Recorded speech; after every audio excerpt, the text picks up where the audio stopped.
खुश भेलखिन आई नचबो करे छै नचबो करते की आई नचबो करे छै बाबा बहुत खुशी के बात छै हे ले लो नहीं बुझे ले लो नाना जी ललना मेरा ले लो नाना जी ललना मेरा ले लो आया बाबू बाबा है ललना हमारे बाबू बाबा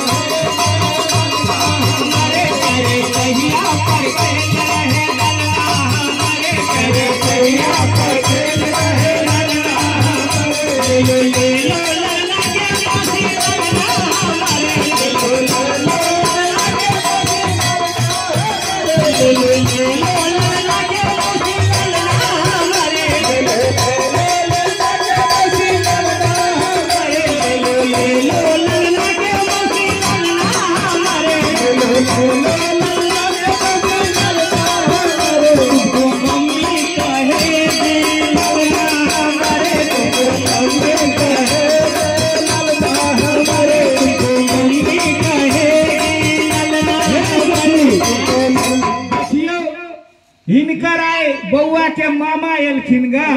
मौसी के तो भेल बउआ के हेते देखियो ना हां ताई हुनकर मामा एलखिन गा मौसी सब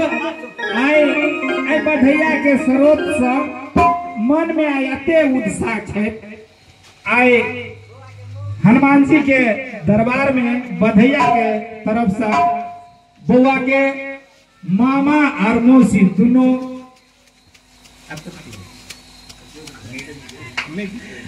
आए अपने सब नहीं हड़बड़ाइयो